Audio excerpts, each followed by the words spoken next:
Hey guys, welcome to the Creative Entrepreneur. Today we have an amazing guest for you. We're going to be talking about whether or not you want to make money or start a business. It's going to be gaining perspective today.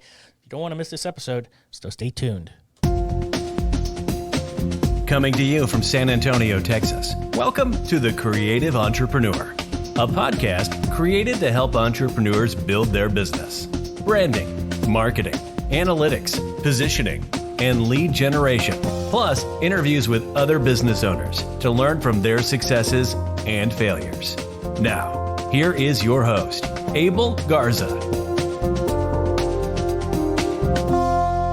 Hey guys, welcome back to the Creative Entrepreneur. Today we have an amazing guest for you. We're going to be talking about whether or not you want to make money or start a business. It's about gaining perspective. Today we have a business coach on the line. She's a coach for female entrepreneurs, a consultant, and she's very experienced in curating lifestyles for success. Please help me welcome Maria Tan. How are you doing today?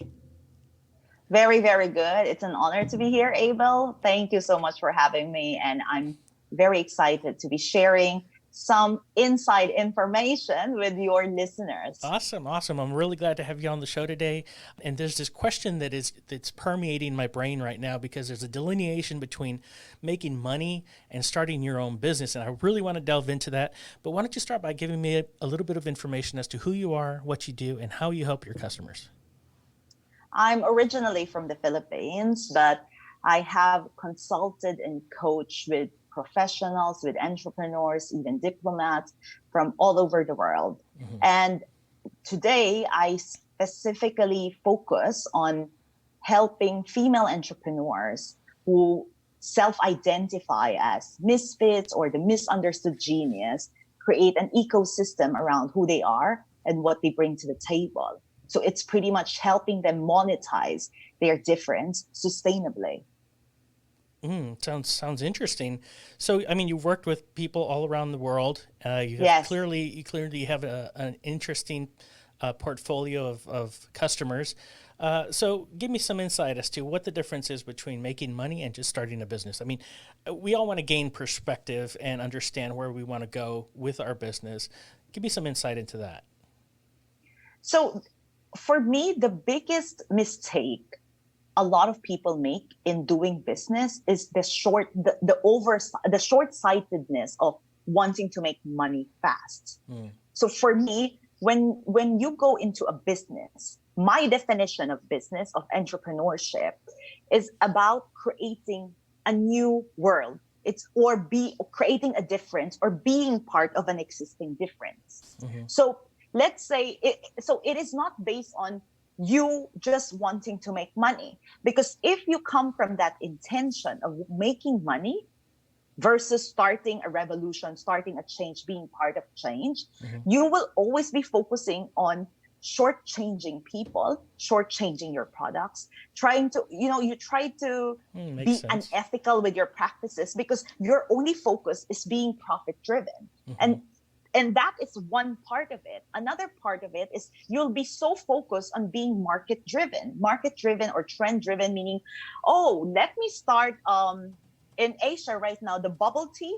I think in the US, there's also like the bubble tea revolution, those bubble tea. Mm. So people would be like going, hey, let me start a franchise of bubble tea because everybody's buying bubble tea now, which is fine. But trends come and go. So it depends on which time you enter the market, right? Absolutely. What if you enter at the last stage? And just because you're so focused on, this is the answer, this is a shortcut to making so much money. Let me now start this boba tea store. And when you entered, it just so happened, pandemic hit, the COVID-19 hit, like right now.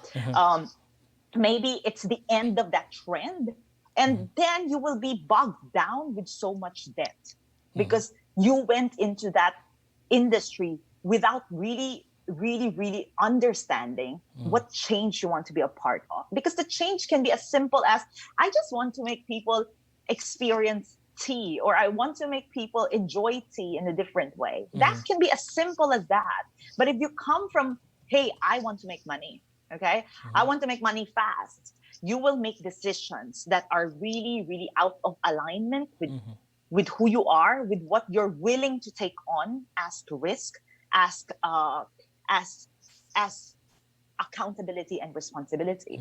This is the reason why there is a lot of businesses that are hit by the pandemic who filed for bankruptcy as fast as our phone rings, and leaving their employees hanging.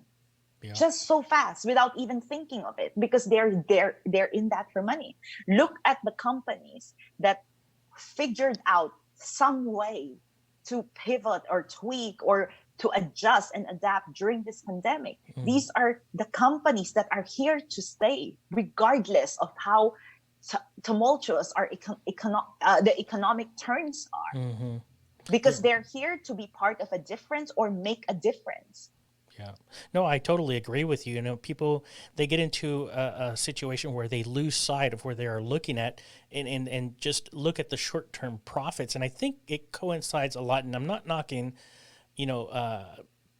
companies like network marketing or anything like that, but I think in the network marketing realm, people are very focused on, so-and-so is making $100,000 a month or so, and they lose sight of building that business and just focus on the short-term goals and on the short-term sales. profits. Yeah. So now that we've identified, that you have to really understand your mindset when you're going into a business, what is the process for starting a business? So the way I look at business is a little different from a lot of the popular business gurus or business coaches. For me, it starts with what difference you want to make or be part of. So I'll give you a more popular example, which is Disney. Okay, Disney has been here for 100 years, but Disney's difference has always been creating happy moments.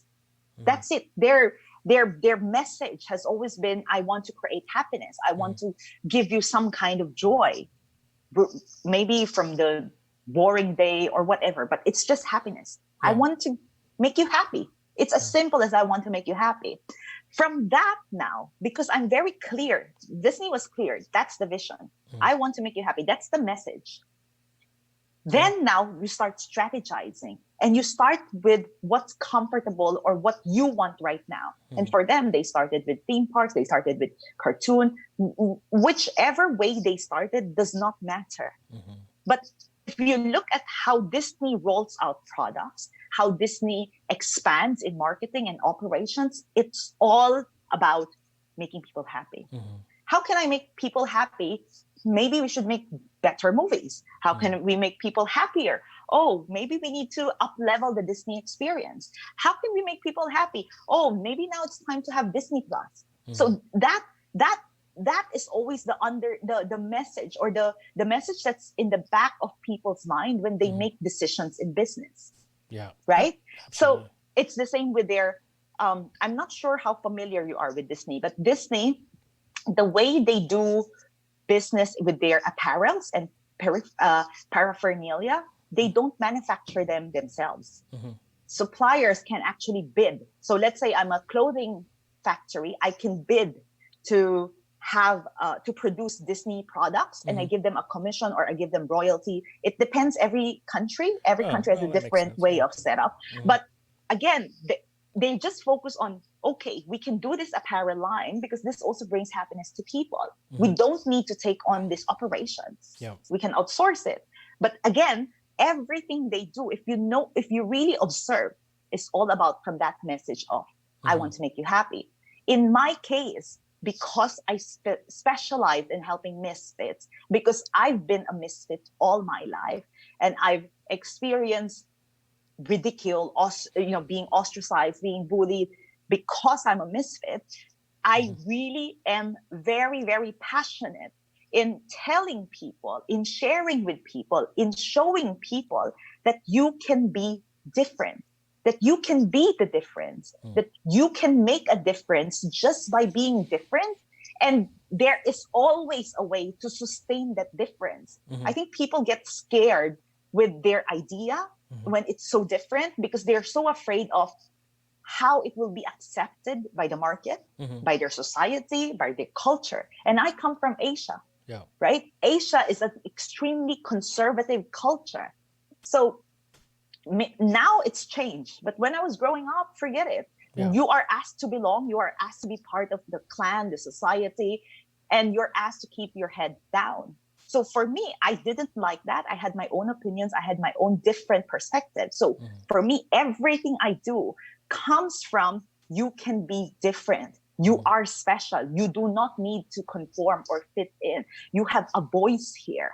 So every product that I roll out, every service that I roll out, whether it's promoting mindset, whether it's promoting business strategy, whether even if it's promoting spirituality, which spirituality is a big part of who I am, it all comes from you are different. Yeah. And you do not need to conform to one tactic, one strategy, one cookie cutter approach to business or to marketing or to monetizing, to lead generation. All of this are just suggestions. You can create your own template to success, to business success, to money. Yeah.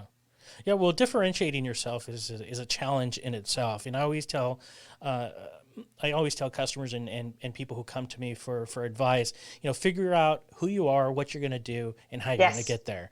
And then introspectively look at how you're going to approach it. Like look at your successes, your failures, look at, your opportunity and whether or not you even want to do it. Because a lot of times people look at the opportunity and they see it and they're like, oh, I got to do it because it's going to make money. But do you even want to do it?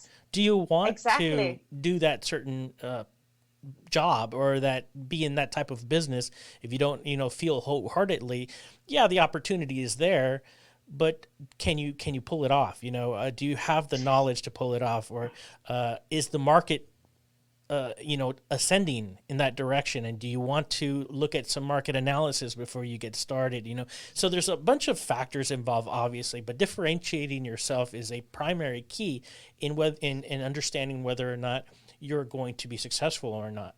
And so I think a good way to differentiate yourself is to find a pain in the market by doing your research. And obviously once you've figured out who you are, what you're going to do, and how you're going to get there, the little variables that hang out in that area kind of coincide with differentiating yourself as to finding that pain in the market. And I think once you find that pain, then you can differentiate yourself with regard to how you're going to approach it.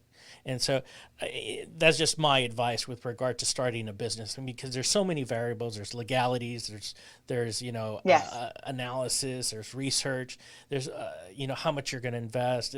You could come up with 100 different ways to maybe even psych yourself out as to why a business should get started or why it shouldn't get started. But I think the primary variable is figuring out who you are, what you're going to do, and how you're going to get there, and then work your way backwards, and then do the research, find out what you're whether or not it's trending, whether or not it's ascending, descending, and most importantly, whether or not you want to do it. Yes. I want to add something there, because I know, Abel, you and we started young, right? Your entrepreneurial journey started at 13, right? And mine started at 6. And I think for us, because it's been part of our life for so long, like we can easily identify that not all opportunities are good. And because that's what you said earlier, I want to really deliver this home. I think when people are starting out in business or starting with change, because sometimes it's not even business. Sometimes it's that feeling of this cannot go on. I cannot be working for someone else. I need to have freedom and whatever, right? That it always starts with that turning point of I need change in my life. And that's why I want to start a business, or I need to make more money. And I think because the two of us, we've been young entrepreneurs. So we know that not all opportunities are good, but people who are in that painful moment of I need change, that realization, sometimes that overwhelming sensation of the need for change can make a person rush into opportunities that are not meant for them because they see that as the only opportunity available.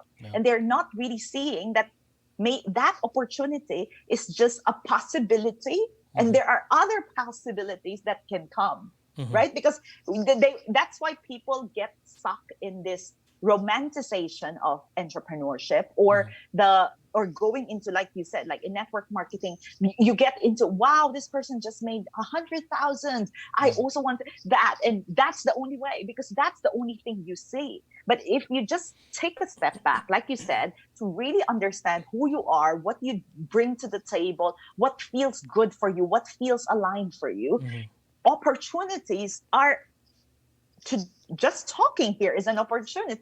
There's so many opportunities out there that you can tap into. So for our listeners, I really just want to drive that home, that not all opportunities are good for you. Exactly. And I got a perfect example for this. I had a person come to me one time and he said, "Hey, Abel, I'm going to start this business and I have a great opportunity because I'm going to get a van. I have cleaning supplies. I have the carpet cleaning, and I'm going to be a carpet cleaner, right? And everything, I get the van and the carpet cleaning equipment for $50,000. What do you think?" And I said, "Man, that's a great opportunity." I said, "But what are you going to do if all of the people in your neighborhood have hardwood floors?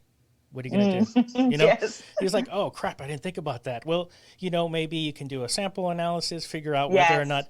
And I said, you could do it that way, figure out whether or not they have hardwood floors, or maybe you need to invest in hardwood floor cleaners. And do you even know how to clean a carpet? Do you want to clean a carpet? That's the most important thing. It's like, well, you can have this opportunity to buy a $50,000 piece of equipment, but do you know whether or not you can use it? Do you have people who want to buy from you? Just the idea is great. It's a good opportunity. Maybe there is people who have carpets there, and you want to, maybe you've done some research. But the point to that analysis was that he didn't think about whether or not these people had carpets. He automatically assumed that people have carpet in there. Like, for me, all I have is hardwood floors. I have one area in my house, and it's one little square that has carpet. So I would need a carpet cleaner. And maybe the majority of the people that manufactured the houses in my neighborhood or his neighborhood have hardwood floors as well. So you would be investing in a $50,000 project that will take you nowhere. And so that's what I mean by, like, okay, so you have an opportunity. Yes, it's an opportunity to buy some equipment at a very low price, but you don't have the opportunity to use it. To grow, yeah. Or even to grow, yes. So when you're helping your entrepreneurs and you're helping them build their business, is that one of the things that you focus on? You try to find, their niche? Yes, you can say it niche, but I call it certainty. Because when you talked about research, right? For me, research is good, but if you are sometimes the market doesn't know what it wants, to be honest. So for me, if you're very certain of the vision you're sharing or the message you're sharing, you will find a way to bridge that gap, because you're just so certain. It's like you're so passionate of sharing this idea with other people. So let's say you do it, going back to the Disney example. Okay, I want to make people happy, right? If maybe people are not yet ready for Mickey Mouse. So in case people are not ready for Mickey Mouse, I will not feel demotivated by it, because that's just one aspect of being happy. I can create a new product. So for me, like, yes, of course, like, understanding people's pain is good, but for me, it's more of like what message I'm sharing. And this message, what problems are they solving? Because again, there are many facets of that. So I start with that piece, because once you are clear there, anything is possible. It's easy to strategize. So do you look for the solution first and then the problem, or do you look for the problem then the solution? For me, all the solutions come from a problem. There is no solution there's no problem if there's no solution. There's no solution if there's no problem. So for me, they're both. So for me, I always come from, what frustration have you experienced in your life? And what change do you want to make for other people? Because that frustration, it can be as simple as, I really hated being stuck working for other people. That can be as simple as that. And then we go from there now. That frustration, how can you get inspired? A great example of this is the creator of Spanx, Sarah Blakely, the women undergarment, right? So her $1 billion idea came from her frustration of looking bad and ugly in white pants. That's it. I look ugly in white pants. I want to look beautiful in this. So then she shared that. She turned that frustration into an inspiration and introduced that concept of Spanx or, wearing undergarments to look beautiful into the world, because she was just so passionate about looking good. Yeah. Yeah, no, I could definitely see that. I mean, she saw the pain in the market. The only reason why I ask you, I think, because sometimes people approach it from a solutions perspective, because you don't have to be the inventor, right? So if you're not the inventor, but you're looking for a solution to a possible problem. So let's just say you're looking at commercialization and technology offices, right? And there's hundreds of them across the country, and you're looking for a type of business that you want to solve a problem for. And what they'll do is they'll list all of their technology. Great things. Yeah. They'll list their technologies. And like I said, you don't have to be the inventor. You just have to be able to find the idea and then find the problem. So, if you're looking through these solutions, then it gives you an opportunity to analyze the problem. So if you look at something that people, I'm just going to throw something out there. Somebody may have already invented this, but let's just say they found a Band-Aid that creates oxygen and it heals your wound faster. Well, that might be good for diabetics. Diabetics have ulcers on the bottom of their foot. They can slap it at the bottom of their foot, and all of a sudden it heals faster. They don't have to get, treatment, or they could put that on there before they get treatment.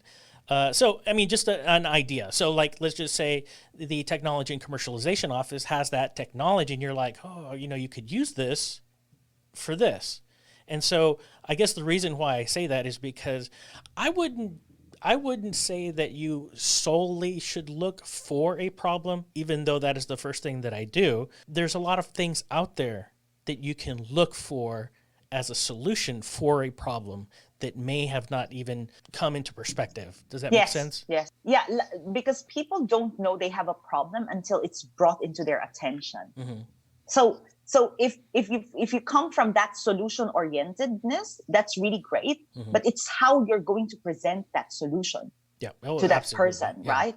Yeah. So, but I agree. I think I think you can come from the problem, you can come from the solution. But for me, both are part of the equation. There's no solution if there's no problem. There's no problem if there's no solution. Absolutely. Yeah. No, I agree with you on that one. That's for sure. I mean, I agree with you on everything that you said. I was just kind of trying to offer up a different solution to a problem. Exactly. Right. And that's. But see, Abel, it's because you're very entrepreneurial. So it's easy for you to see that from all angles. And I think like a lot of the people who are just starting out in entrepreneurship or just wanting to be an entrepreneur, they struggle with that because they overthink it. You're right. Versus just being attuned or connected to people. Because listening to people, like you came up with that just listening to me. Right? Simple. Well, so I think that if people focus on listening, they either identify the problem or they identify the solution. Yeah, that's true. I mean, if you think about all these businesses that started, like Uber, Airbnb, all these companies that started to solve a problem that the majority of people had. You think about the problem that somebody has, and I always say this, and I call it the man I wish. The man I wish. Because if you say man I wish, and then if you fill in the sentence, whatever that part of the sentence is a pain in the market. So like if you're just saying, man, I wish I could just put an app on my phone and just call somebody to pick me up. Yeah. Uber. Man, I wish I could, rent out my apartment, and not have to go through 20% sales commission for whatever, man, I Airbnb. wish. So whenever I say man I wish, I always think, man, there's a solution, there's a problem to that. So there's a market here. There's a difference. That's the name of my new book, by the way. I'm just kidding, not yet. But you should trademark this, Abel. Man, I wish. Or maybe that's the title of your book, let's just say it's in my book, because it is in my book. Okay. I just haven't finished it yet, but it's part of the book. Yeah. When is your book coming out? Oh my Do you have a gosh, launch? you're gonna put a timeline on me now. Okay. I'm gonna say within the next 6 months. Wow, that's really, and I think it's perfect Yeah, for our economy right now, for where we are right now. So yeah, that's beautiful. yeah. Within the next 6 months or so, and it's. I'm not gonna reveal the title just yet, but it's definitely. I definitely talk about that. I talk about utilizing your resources, networking, events, Yes. finding the pain in the market, of course, and then just different aspects of growing your business, scaling your business, understanding the different ways to profit and monetize, and just different ways to approach a business. Because I think, like you were saying, a lot of people, they start a business and they don't know where to go, which direction to go. Yes. And I know that's the problem with a lot of people, because they see an opportunity and they hand over their money and they're like, okay, Yes. now what? Or they start this website and they're like, okay, now the people are going to come. What do I need to do? No, well, no, you Yes. need to market. You need to market to who? Who are you going to market to? How are you going to Yes. market? So, And how are you going to market? and how you're going to utilize your money, and how you're going to, I mean, I could go on forever. There's a bunch of different variables with regard to business, and how you can Leverage. lose your butt and lose your Yeah. opportunity. But at the same time, there's a lot of ways that you can be prolific in your endeavor. Yes. So you talk about curating lifestyles for success, and you have a strategic approach to creating an ecosystem for those that you bring on. Did you talk about those already, or is there something in addition to that? So the one thing that I want to add there is, when I say ecosystem, you need to think of yourself as part of the change, or you starting the change, right? Mm-hmm. So you have to understand, entrepreneurship is about a world. It's not a solo journey. Mm-hmm. And I think that people have that mistake, that like, okay, now I need a solo journey. It's about share. For me, I call this the CEO mindset, and I define it very differently from other people, because for me, the CEO mindset is about sharing. It's not about making money. It's about sharing the wealth. Mm-hmm. That's why when you look at the Fortune 500 companies, they focus on high EPS, high earnings per share, right? Because they want to keep sharing the wealth, right? Yep. They also focus on sharing the work. So they hire the top people, the best people that can support them, and they make sure they compensate them well. So it's about, I think sometimes with new entrepreneurs, I see them wanting to do everything, which I can understand in the beginning, but I find a lot of people trying to do everything, adding more things to their to-do lists, because they see that as success. Yeah. Oh, today I did 100 things. So, wow, I did so much for my business. Yeah. But for me, if you really, really look at creating an ecosystem, it's not, it should, if you're starting, then start with 2 actions, 2 focus, or just one. Actually, 1 is enough. But but it's not 100 things. You don't start a business or start in being an influencer or start coaching or doing service providing online and expect to be on all media platforms tomorrow with so much content, right? Like, that's what's happening. So I want you to really understand that you have to also focus that you don't need to take on all the work. It's also sharing that work, right? Yeah. Of course, you grow, you scale slowly, but you need to remember, you want more things done. Yeah. You don't want to do more things. There's no, you're not graded with how much work you do. Because especially for people who are starting out, they might have come from a background where they're assessed by their input, right? Not the quality. It might not be even the quality of the input. Maybe it's just about how many hours they worked, right? So that's something to understand. And for me, the CEO mindset, creating this ecosystem is about celebrating and sharing wins. It's about not feeling bad that someone is creating more success than you. It's seeing that as something that's possible for you. Yeah. Because I think a lot of people think this business entrepreneurship is a solo journey. It's not. It's an ecosystem, because there are people that are part of, either they work closely with you with the industry you are in, or everybody feeds off each other one way or another, because we coexist one way or another. We might have different audience, but we share the same message. We share the same difference that we want to make. Yeah, absolutely. I mean, your network is just as important to your business as you Exactly. are. You know, knowing somebody who is in the trademark industry, so knowing somebody who can do SEO or build a website or different areas Start a podcast. or start a podcast. Yes. That's a great way for you to engage with your audience and also spread the word as to what you're doing with your business. I mean, there's all types of areas in your business that you can find help with, and building your team is another way. And oftentimes I get people because when I hold an event, I oftentimes ask them, what's challenging in their business. And I often find that people look at their business and they say, man, I want to grow, but I don't have time. Yeah. And I think, well, what is it that you're doing right now that is holding you back from growing? I mean, is it because you're doing everything? So can you find somebody who is going to do that to alleviate you from doing the mundane stuff, like whatever it is that you're doing that it's not making you money, and then focus on what you can do to make money? So for example, like I'm a photographer, videographer, and that's what we do here. And so if I was to think of all the mundane things that are keeping me from making money, one of them is editing.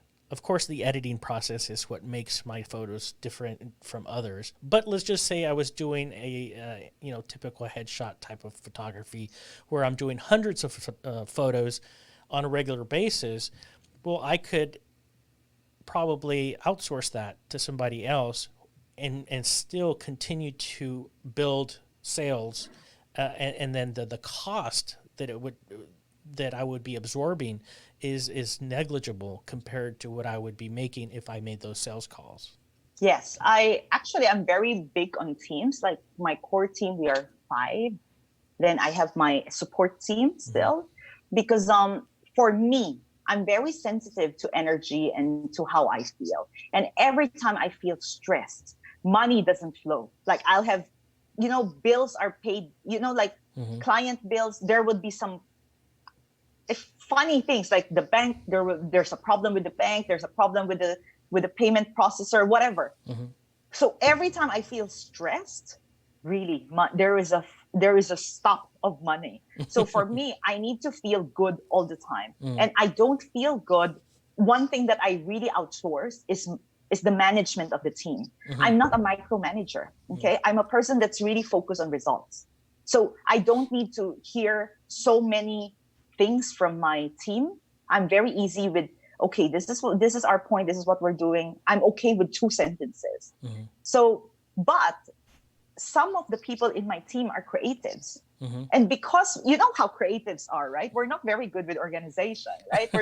We're like, if I were just managing, that's fine, because I was already, I sat on several boards, so I know how to manage people. But still, right now, if you are in the business, you cannot be the manager, the creative director, the sales director, the one serving your clients. Absolutely. And especially in my field where there's video, especially with the pandemic, I don't have people coming in to take my videos. I need to do it myself. Yeah. So just that micromanagement part, because sometimes I'd go, hold on, did my designer give that to me? And then suddenly my body now feels bad. I feel stressed. And then I don't like micromanaging people. So I just hired someone to do all the operations coordination. Because for me, that would just those small pieces of, did I do that? Did I miss that? I cannot fault people, especially creatives, for not being organized, because I hired them for their creativity, not for their organization.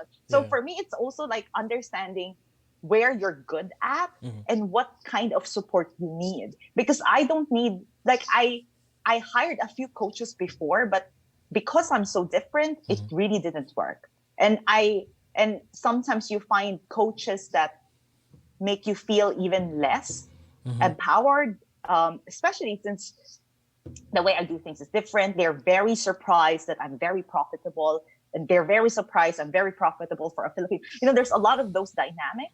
So for me right now, I just take out all the coaching, and the budget I have for coaching, I just put into support, into people that would even like balance me out. Because there are days when I'm extremely good in strategy, but there are days when I'm very focused on creativity, and you lose track of time. I forget to eat. Well, so when that happens, I need someone to manage me. Well, building a team is challenging within itself. Of course, there's challenges everywhere, but building a team, finding that person that's going to help you, and finding the people that have the same vision as you, it's a challenging project, and it's a challenging process.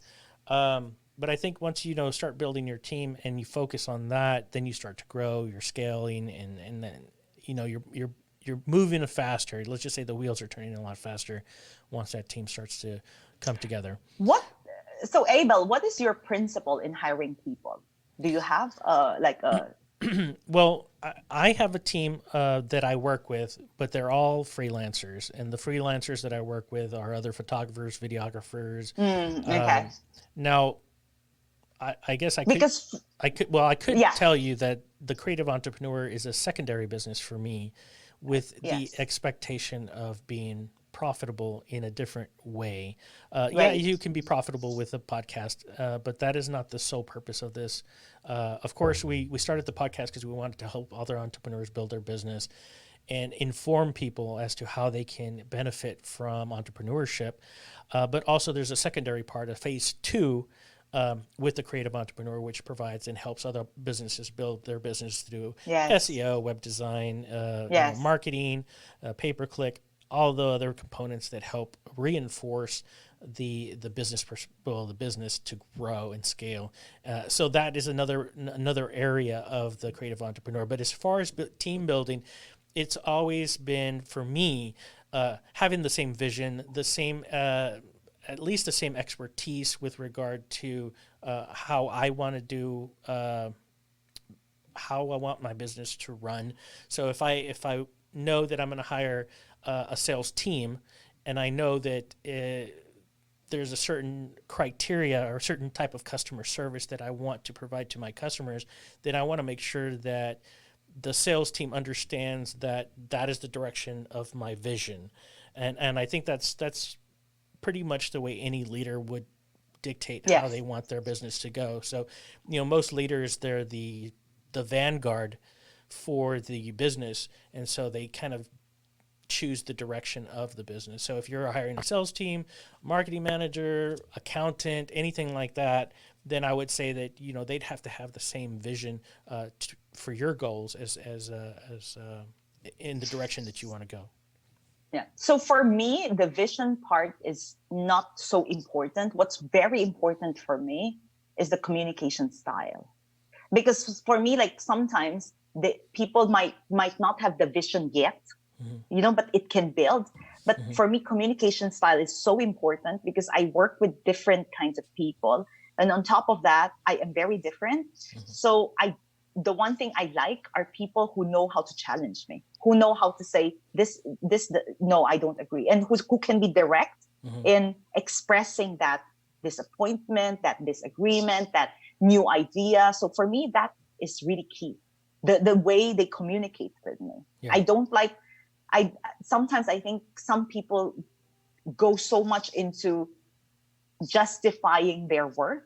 That doesn't fit me. For me, I like someone who would say, I think we need to hire someone else because I cannot handle all this thing, or I feel like I need to level up or something like this. Yeah. For me, I like communication style is really, really important. Vision is just a small component of that. Of course, communication is very important.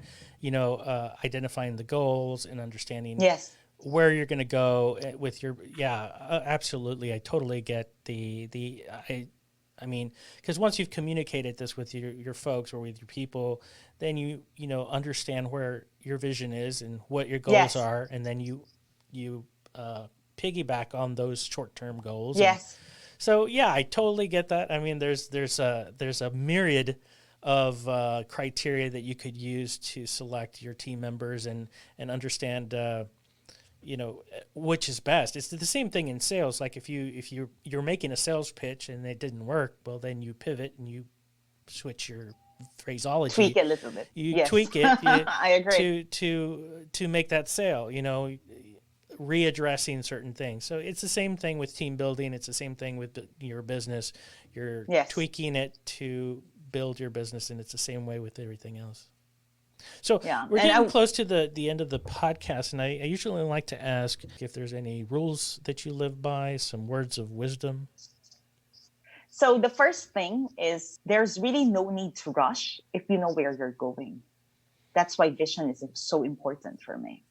So there's no need to rush when you know where you're going. Mm-hmm.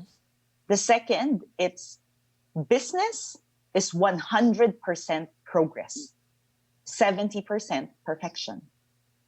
So it's an evolving nature. In as much as you want to perfect every detail, we have to be open to being adaptable to changes in the market, to changes in how we communicate with a certain client, to changes in how we present our product to a certain audience, a certain industry, to a certain group of people. So that's second. And the third one that I want to leave this podcast you listeners is this: do not be afraid to be the difference, because only through that difference can you make that significant difference. And there is always a way to sustain that. Trust that there is that way to sustain that difference. Mm-hmm. Well, that's good advice. Some excellent words of wisdom, Maria Tan. You're an inspiration to me and our listeners, and I'm really, really glad to have had you on the show today. Thank you. Awesome. Well, there you go, guys. All of the information from Maria Tan is going to be in the show notes. If you want to pick up her information, just check them out. Check out thecreativeentrepreneur.net or tcepodcast.net. And until next week, keep on keeping on. Thank you for listening to The Creative Entrepreneur. Please click the show notes for additional information. Want to know more? Click on the subscribe button and follow us on Facebook, Instagram, and Twitter by visiting us at tcepodcast.net.